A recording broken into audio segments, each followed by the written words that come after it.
hope you had a wonderful Christmas.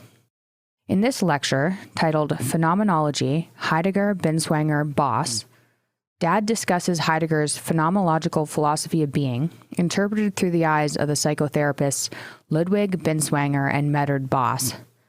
I probably didn't pronounce any of those names properly. It's probably Ludwig Binswanger or something.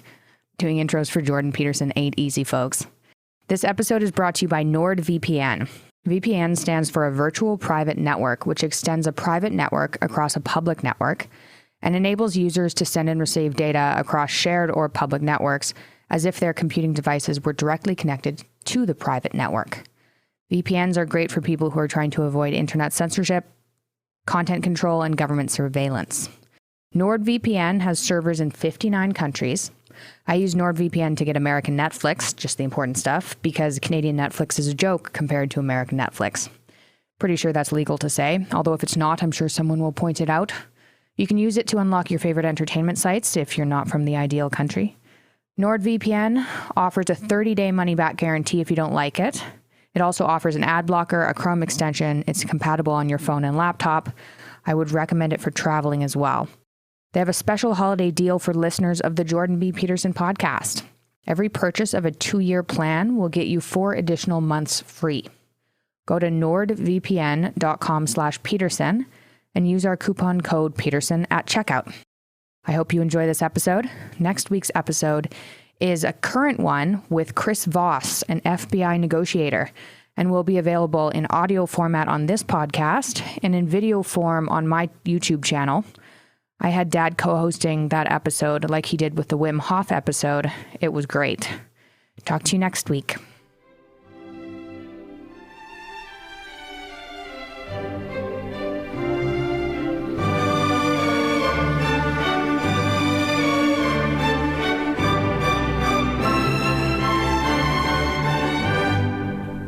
I don't know if any other personality course in North America talks about Binswanger and Boss anymore. Maybe not. But I think their ideas are extremely interesting, and so I'm going to talk about them. They were influenced very much by Martin Heidegger, who was one of the 20th century's greatest philosophers. I would say probably this is part of the phenomenological school, was more influenced directly by a philosopher than any other school. And just to reiterate, because you might keep wondering why I discuss so many philosophers in this course, it's because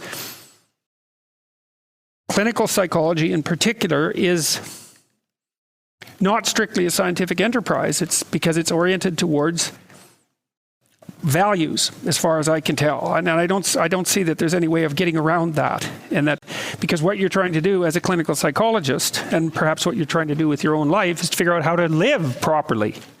Now you can construe that as the absence of illness, that's about as close as you get to a scientific model of living well. So you don't have any illnesses. But even the idea of illness is an idea that's not precisely scientific. It's an amalgam of scientific concepts and ethical concepts.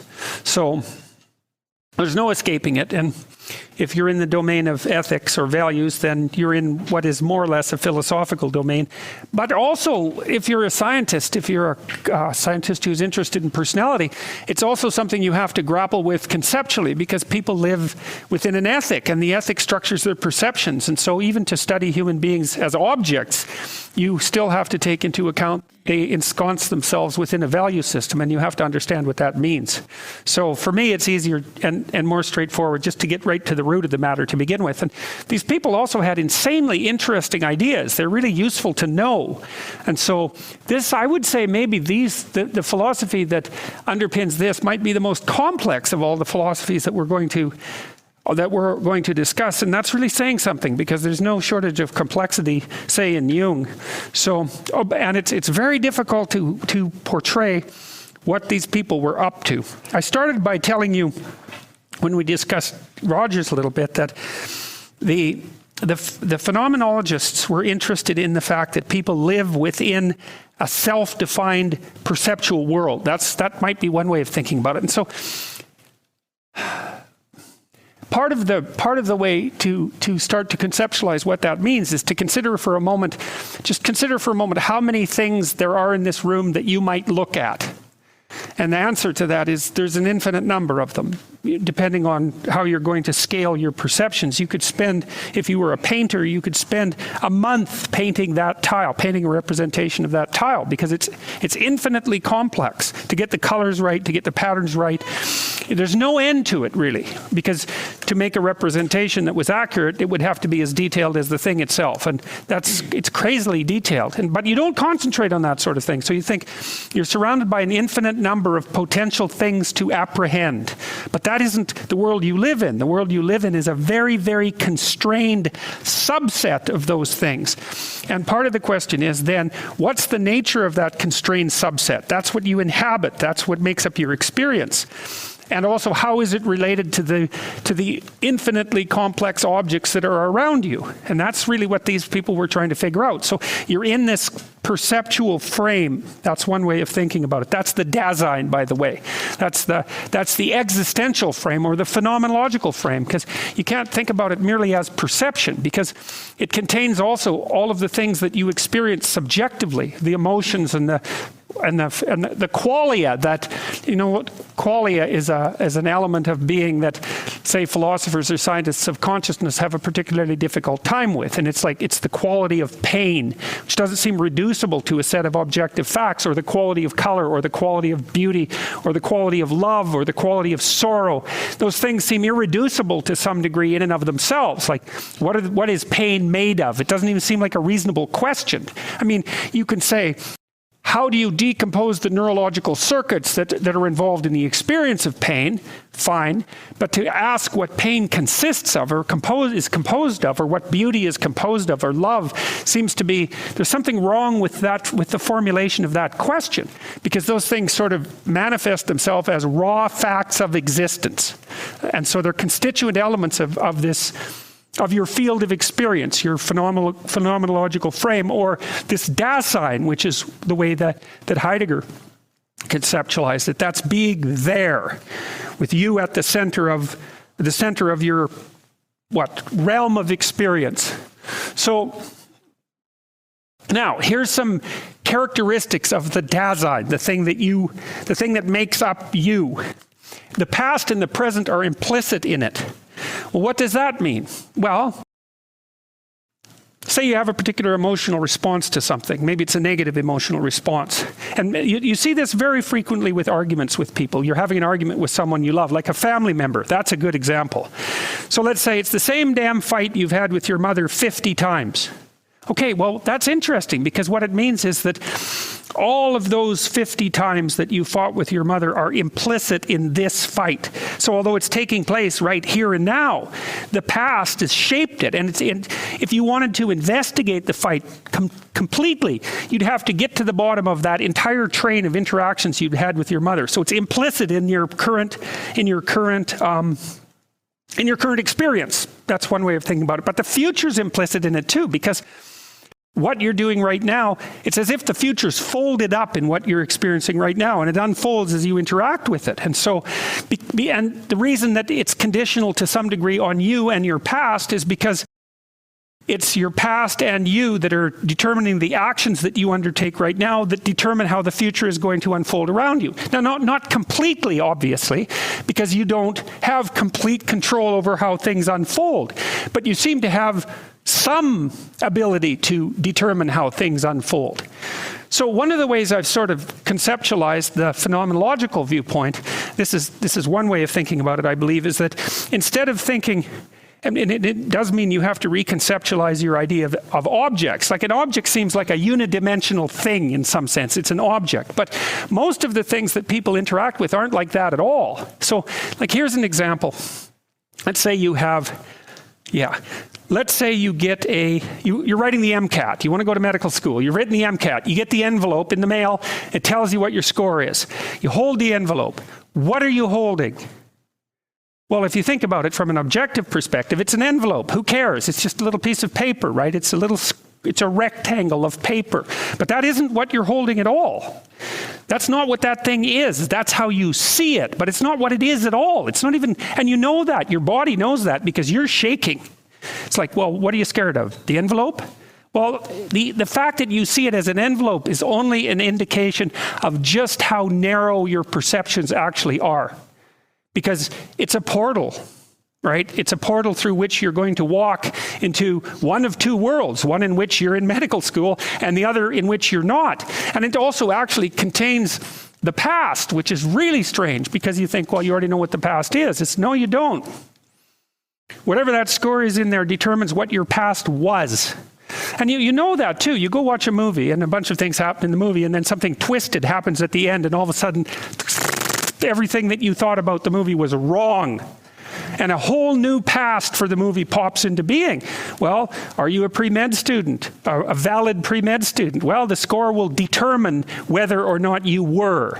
Very strange, very strange. Because you think of the past as fixed, and you think of the things that you're interacting with as the things that you see, and they're not. And your body is smarter than that, way smarter than that, because it responds to, you could say, and this is sort of a Rogerian perspective, your body is more likely to respond to what the thing actually is than how it is that you see it. So, okay, so the past is implicit in the current being, and the future is implicit in the current being. And so the past and the future sort of folded up inside it, and you can unfold them and take a look at them. Now, here's the next thing. So, from a classic scientific perspective, there's the world of independently existing objects, and there's the world of subjects. And the subject is really in a secondary relationship to the object, because the objective world is what's real. But one of the things that the phenomenologists were concerned about that is that, well, you run into this problem again of exactly how it is that you define the object, because just as the envelope with the scores in it can't be reduced to the paper, so the object that you're interacting with only reveals what it is as a consequence of the way that you interact with it. So, for example, if you take a complex object like another person, it's like, well, what is it that you are? Well, a huge part of that is going to depend on exactly how I interact with you. Because you could be a raging beast if I interacted with you one way, and you could be a perfectly, cooperative entity that was very pleasant if I interacted with you the other way, and another way. And so partly what's happening, you could think of what you're interacting with as something that's really multifaceted, truly multifaceted.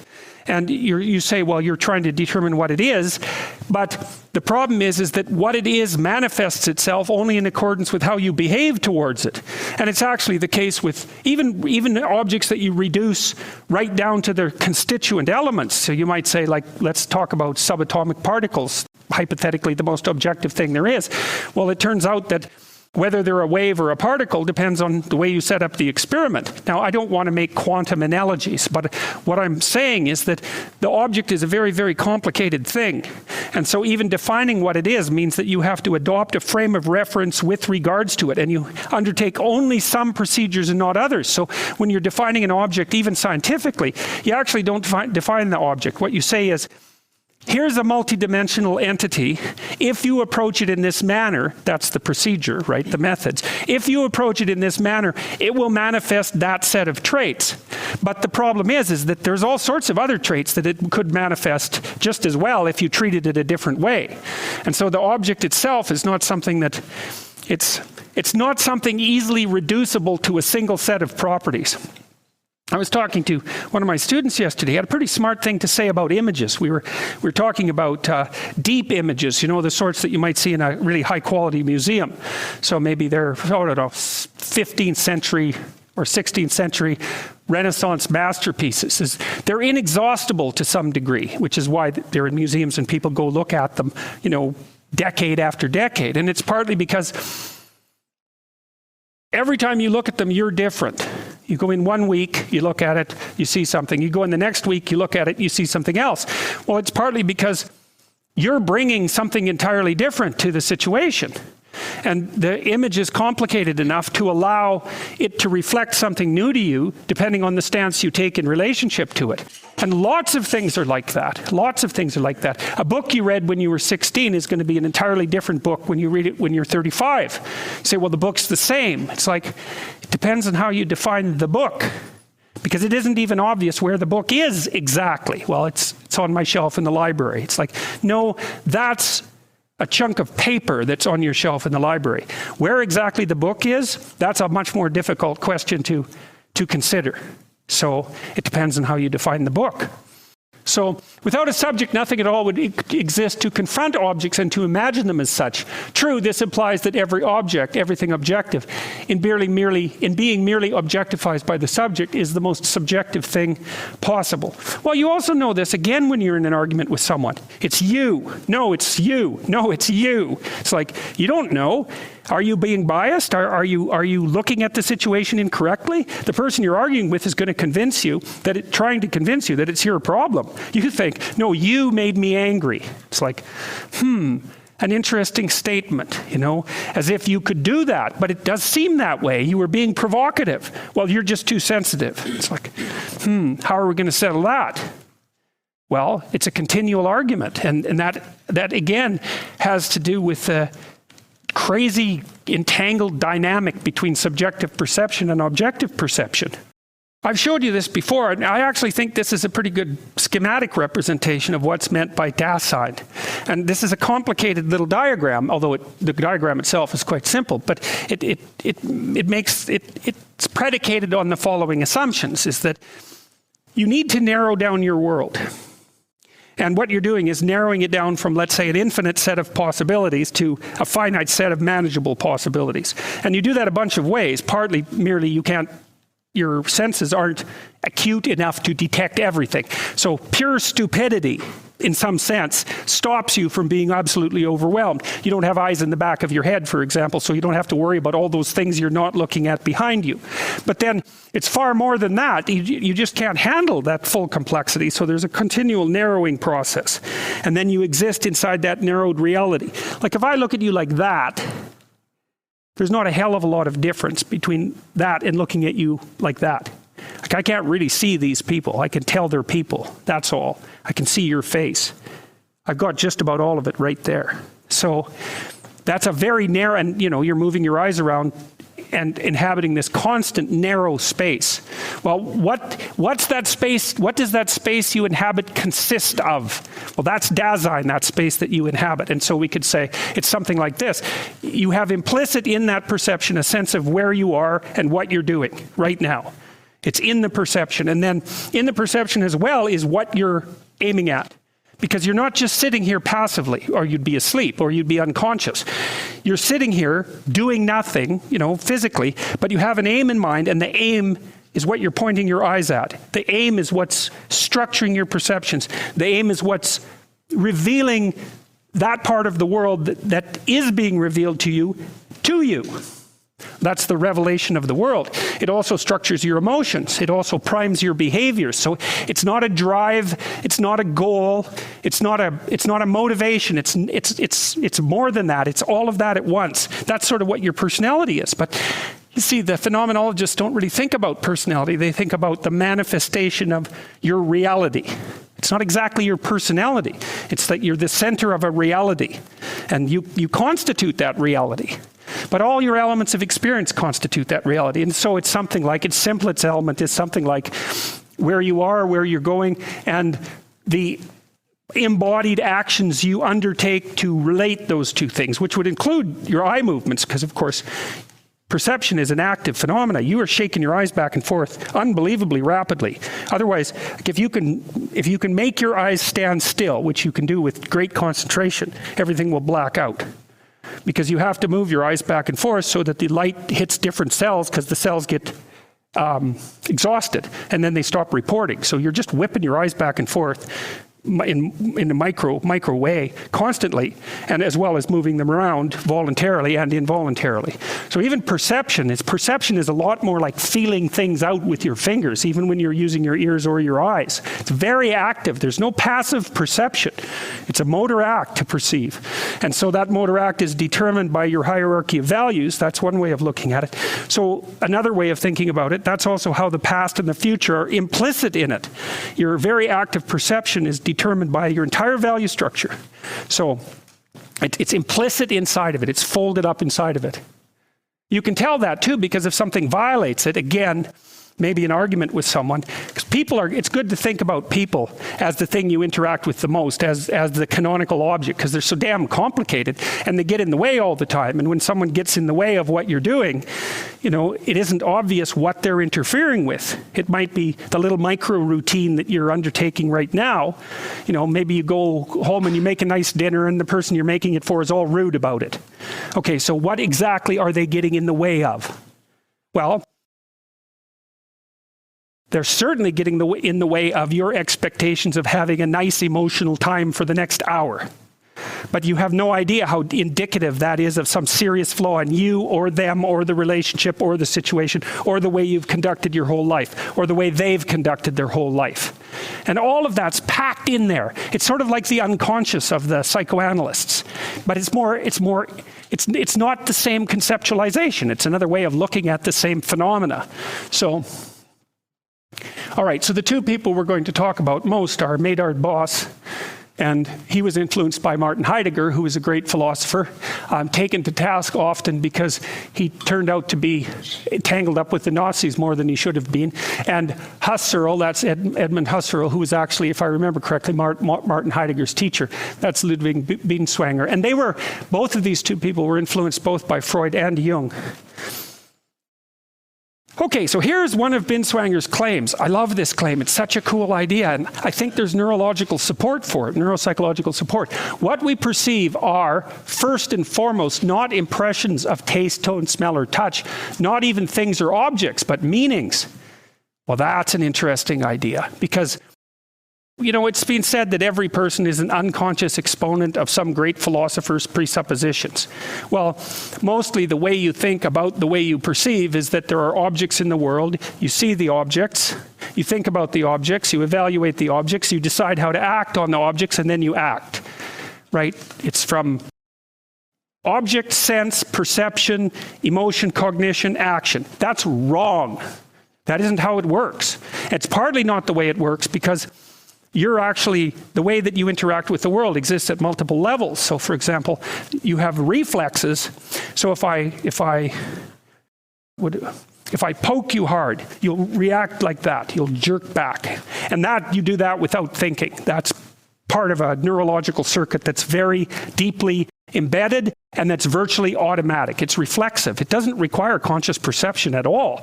It's too slow for starters. And so you have there's multiple levels of you interacting with the world. And at one level, you're seeing objects, you're thinking about them, you're planning what to do. But you're doing all sorts of other things that are way faster than that and other things that are way slower at the same time. Now, what Binswanger claims is that what you see in the world are meanings. And so it's the meaning detection first and the object recognition second. Now that's a hell of a claim, that is. But there's definitely levels of your nervous system that operate in that manner. So for example, here's a good example. People have blind sight. Their visual cortex is damaged. They can't see objects, so they think they're blind. But if you show them an angry face, they'll manifest a change in their skin conductance. They'll orient. And it means that the eyes are still mapping the face onto the amygdala. And the amygdala is mapping the pattern onto the body. No object perception. Pattern, pattern, pattern. No object perception. And so the meaning is what's being perceived first and foremost. And you have to perceive meanings first because you actually want to stay alive. That's the trick. So the world is full of these things that have meanings to you that are relevant to your survival. And what you're perceiving first is the relevance of the pattern to your survival. And the idea that you can conceptualize that as a set of objects, well, first of all, that's a pretty new idea, technically speaking, right? Because technically speaking, we didn't really start to conceive the world as subject in an objective world until we really formalized science. Now, science was implicit long before it became explicit, but it didn't become explicit until about 500 years ago. So you react to meanings. So here's an example. Babies. If you have two surfaces and you put a piece of glass between them, they're elevated, and you put an 8-month-old baby on the one surface so they can crawl, the baby can crawl, it won't crawl across the space. And you might say, well, it sees a hole and won't crawl across it, but that isn't what it sees. It sees a place to fall off. That's direct perception. So when I see this, for example, my eyes see that as a pattern. That pattern's on my retina. It's propagated through my optic nerve. It's propagated into my brain. It's propagated onto my motor cortex. And the propagation is that, right? So I can pick it up. And when I look at that, this is implicit. That's implicit in the perception. You think, well, why do you see that at the size and resolution you see it at? That's why. So the fact that you see it that way has this implicit in it. And isn't that you see the object and match your hand to it. It's that matching your hand to it is part of the perception of the object. It's what gives the object meaning. And so you perceive the meaning of the object. It's part of the perception. And you can't not see the meaning of the object. Well, you can. If you're a scientist, you can sort of separate out the object from its meaning. That's actually what science does. It tears the object away from its meaning. And then, of course, there's nothing meaningful left, and so science ends up value-free. But that's because the meaning has been torn out of it. Now, there's technical reasons for doing that, but Binswanger's point is, don't kid yourself. You see the meaning first. Here's an example. You watch the trade towers fall. What did you see? Well, you could say, well, you saw the towers fall. It's like, why are you in shock for 2 days afterwards then? Well, because the towers what are the towers exactly?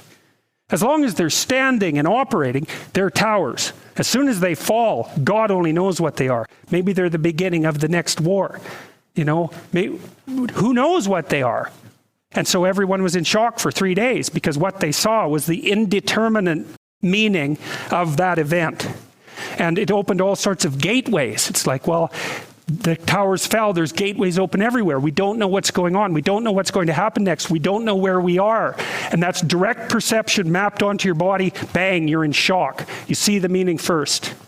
And you constrain it down to, why are you so upset? Well, the towers fell. It's like, that's the best you can do for a verbal utterance. It's what your perceptual systems reported to you, but God only knows what happened. We still don't really know what it meant that they fell. Now, most things have put themselves back together, but... And then you think, well, what does it mean? What does it mean that what you see first is the meaning? And that's a really tricky question, because you might say, well, that's when you get back to the problem of what constitutes real. So I could say, well, you've evolved to see the meaning. Well, then we might ask, well, if you've evolved to see the meaning and that's kept you alive, is there anything more real than the meaning?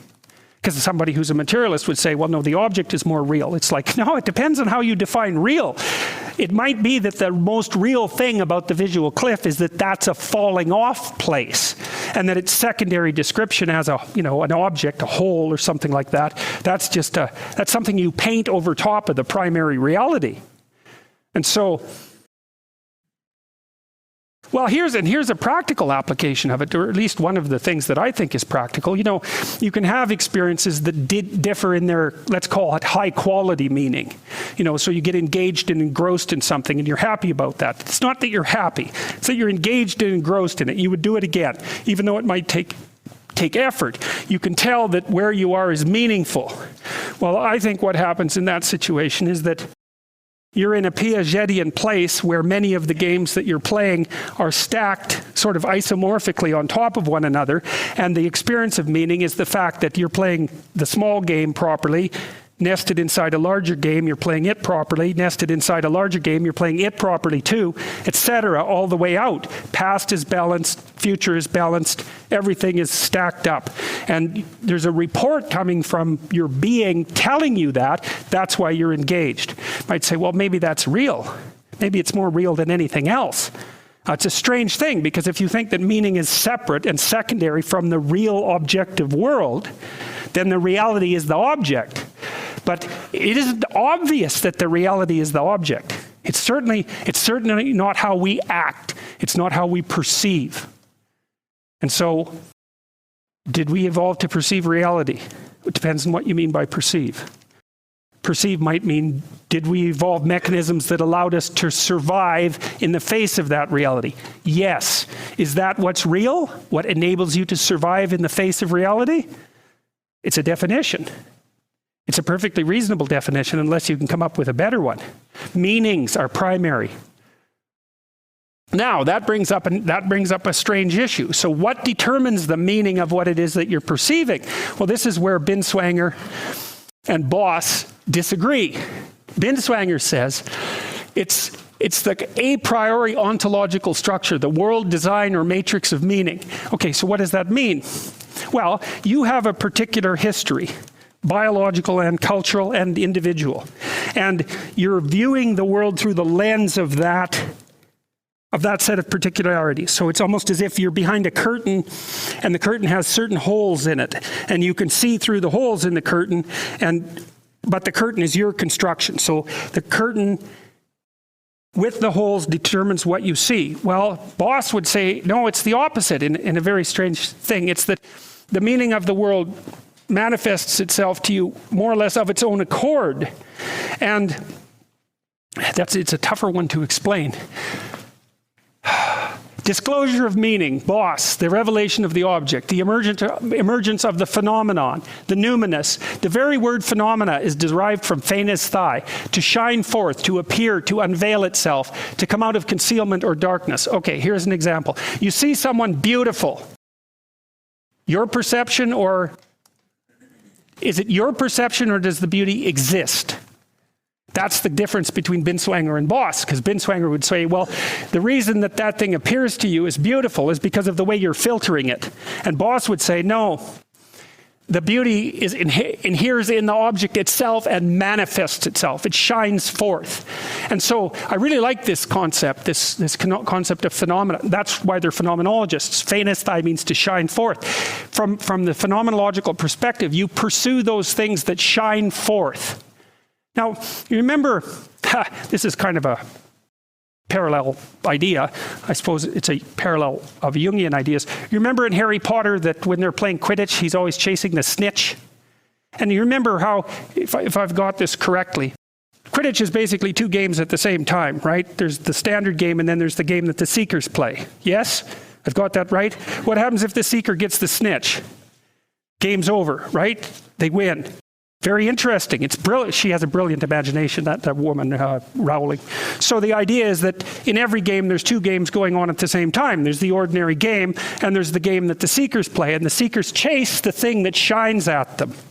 And that's what that little thing is, the snitch. It's a round circle with wings. It's a very, very old symbol. It's a symbol of what? It's a symbol of reality before it's fractionated into its parts. I don't know how to say it any more clearly than that. It's a symbol of what, imagine that there are things that move forward to make you curious. And you were trying to figure out what was common among all the things that made you curious. That thing that Harry Potter's chasing, that's a symbol of that. It's golden like the sun. It flits around and attracts your attention, and it's always moving. And if you're seeking, you chase it. So that's the phenomenological idea. That's the disclosure of meaning. You say, well, when you're curious about something, why are you curious about that? Is it calling to you, or is it something that you're interpreting? Well, I would say it's both. I think that's the way to resolve this puzzle. It's that there isn't a perceiving entity without a structure. And your structure has been evolving itself for 3.5 billion years. There's no perceiving entity without a structure. But by the same token, the thing that's being perceived also shines forth with its own potential manifestation. And you need to think of it both ways at the same time. But the curiosity issue is it's a fascinating one, because curiosity pulls you forward. It's not random. That's the thing that's so cool. You can't really control it. But it's not random. If your curiosity is random, you're schizophrenic. And I mean that technically, because one of the things that happens to schizophrenics is that the mechanisms that establish relevance become pathologized, and they see meaning everywhere, randomly. And that's partly why they generate delusions, because the incoherent manifestation of meaning calls out for a representation. They develop a paranoid delusion if they're intelligent enough to put everything together. But so you're curious and something pulls you forward. Well, you can interact with the curiosity and you can follow it, but you can't really direct it. The question is, where is it taking you? So that little ball, that was a manifestation of what the Greeks referred to. Greeks, is that right? Mercurius. It's Roman and Greek god. Mercurius, the spirit Mercurius, is this thing. It's the messenger of the gods, the winged messenger of the gods. It flits around. You say, well, the curiosity pulls you forward. To where? Well, to wherever it wants to take you. Well, that's a Jungian idea as well, is that your curiosity is like the manifestation of yourself to the ego. Right? It's the thing that you could be in the future calling you forward. Something like that. Very strange ideas. Very interesting. See, when you start to understand that you're not in control of what makes you interested in things, the whole world shifts around on you, because the question is, if you're not in control of that, what the hell is directing it? What's going on? It's not you. It's not under your control. It's not random. It's alive. It's dynamic. It has an orientation towards something. That's the Jungian self. Or that's the manifestation of meaning. Yes, very strange. I told you this already. See, there's an old representation, a very old representation of the snitch right there. Now, this is this old symbol, eh? You've got this dragon of chaos here. It's kind of like an octopus as well. That twist in its tail refers to infinity. Dragons almost always have an infinite tail like that. It's got the claws of a bird, maybe a bird of prey, the body of an animal, and the head of a snake. And then down here, you see it's got the sun up there, so it's sort of aiming upward towards the sun, this thing. And then down here is this thing called the round chaos. It's an old alchemical system. And if you look, the dragon is fertilizing this, and that has potential in it. It's like an egg. It's full of potential.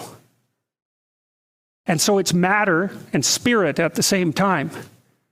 It's sort of like, it's a representation of that which you're exploring, because you could say, well, the thing that you're exploring, sort of a constructivist idea. You explore something new. What do you generate from the exploration? You, because as you explore it, you learn things, that changes you. So you generate psyche out of the exploration, that's spirit. And you also generate the world out of it. But the thing to begin with is psyche and world at the same time. And that's what this thing represents. And that's what Harry Potter is chasing.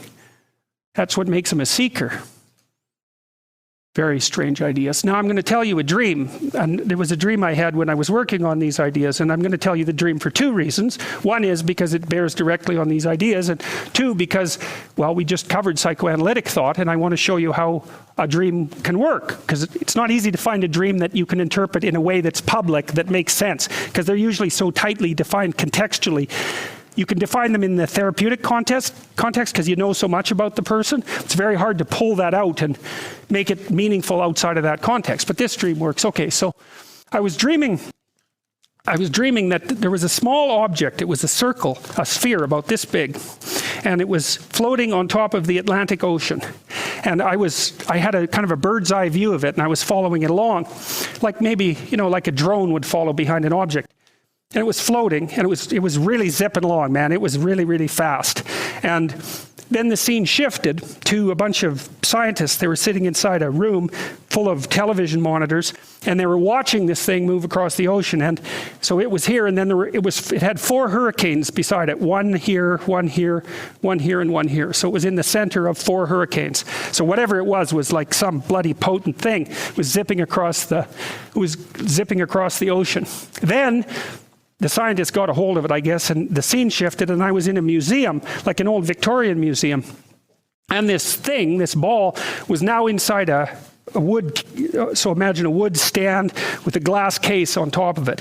It was inside the glass case, and it was floating, and it was sort of pulsing a little bit. And so inside the room, there was Stephen Hawking and the American president. I don't remember who it was. He was sort of faceless. But I thought, Stephen Hawking, what the hell? Disembodied intellect. That's Stephen Hawking. So that's what that meant. And the president, well, he's just the symbol of order. And so this thing, whatever it was that was surrounded by these winds, had been placed into a category system, right? It was in a museum. It was boxed in. It had been conceptualized and categorized, partly by disembodied intellect, that was Stephen Hawking, and partly by social order. And so there's a Binswanger boss thing going on there. The thing pulses and is alive, so it's got its own power, but it's also encapsulated in a category system. So I'm a third-person observer in there. I'm not in the room. I'm just seeing this. So that was fine. So the next thing that happened, oh yes, one of them described the features of the room. Its walls were 7 feet thick. They didn't want this thing going anywhere. And it was made out of titanium dioxide. And I thought, what the hell's that? Well, it's a paint. It's a paint substance, but it's also what the hull of the Starship Enterprise is made out of. So my dream was saying, well, what's the hardest substance there is as well? It's titanium dioxide. It's not getting out of that box. The walls were designed to permanently constrain the object. Okay, now the next thing that happened was this object you could tell it was kind of alive, and it kept shifting around, and at one point it turned into a chrysalis, a cocoon. And I thought, what the hell does that mean?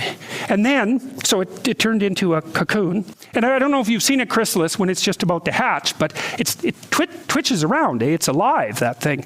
So they're very strange things. And then at the end, it turned itself into a pipe, like a meerschaum pipe. And I thought, then it reformed itself into a sphere and just shot right out of the room. Like the walls weren't even there. It was just, it decided it was gone. Bang, it was gone. And I woke up and I thought, what the hell? What the hell does that mean? It took me forever to figure this out. So then, about 2 years after experiencing this dream, I was reading Dante's Inferno. In the 9th canto, a messenger from God appears, so Dante goes down into hell, right? And it was Dante's attempt to describe, it's brilliant. So imagine that you go to a bad place psychologically, right? So your life has collapsed, and that's terrible, but then you're trying to figure out what you did wrong and how you're to blame for it. And so what you do is a descent into your own foolishness and stupidity, level by level by level. And that's what Dante was trying to explain. That's what that hell was. Levels of catastrophe, and there's something right at the bottom. And he found that it was betrayal that was at the bottom. So in any case, I was reading that, and there's a line in there that made me remember this dream, because I tried to figure out this dream for years, in the 9th canto, a messenger from God appears in hell to open the gate of Dis, which is barring the divinely ordained way of Virgil and Dante. The approach of this messenger, an angel, is preceded by a great storm described in the following manner. Suddenly there broke on the dirty swell of the dark marsh a squall of terrible sound that sent a tremor through both shores of hell, a sound as if 2 continents of air, one frigid and one scorching, clashed head-on in a war of winds that stripped the forests bare, ripped off whole boughs and blew them helter-skelter along the range of dust. It raised before it, making the beasts and shepherds run for shelter. So that was like a herald of the arrival of this messenger. It's a very powerful scene, and I thought about this dream with this thing with the 4 storms. So the pipe thing, that took me forever to figure out. And I finally remembered this painting by Magritte. This is not a pipe. Right. So what does that mean? Well, what it means is the representation is not the thing. It's a very famous painting, right? The representation is not the thing.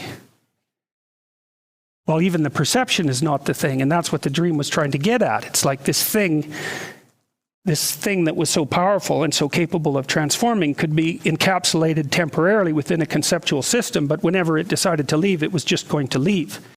And so what it was referring to was the potential that there is inside objects. So, for example, and it's such a complicated thing to explain, nobody knew what cell phones were going to do.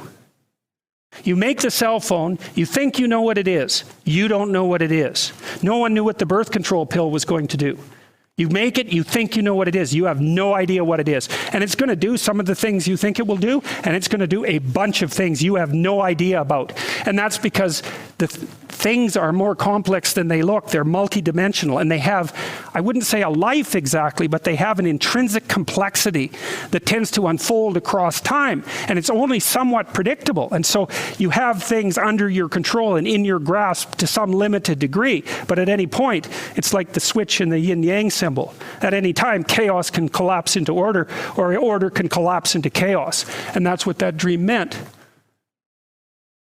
Another painting by Magritte trying to express the same thing, right? All men in suits, all uniform, all thinking the same way, same haircuts, completely socialized, blinded by their own perceptions. That's us. Because you think, well, your perceptions illuminate and bring you information. It's yes and no. They also constrain to equal degree. I dreamed much later, about a year later. This was a very cool image too.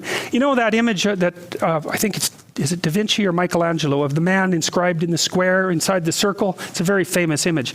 Well, it was like that, except it was a cube and not a square. And so there was a kind of a faceless person, almost like a mannequin, inside this cube. And he was suspended about 2 feet off the ground. And on the front wall, it was like wallpaper designs. There was these little squares about this big, and they were mandalas, square with a circle inside them. And then inside the circle, there was a little snake tail that was out, and the whole wall was covered with these snake tails. And when the person walked forward, the wall would move forward, and when he walked backwards, the wall would move backwards. So it was always this far away. And he could reach out and pull any of those snakes into being. And so that was another dream of the same sort of idea. What do you have in front of you? A world of objects? No. You have a world of potential in front of you. And you can interact with any aspect of that potential, and while you're doing so, you realize it. You pull something into being that wouldn't have been there before, and what you see in front of you is a wall of potential.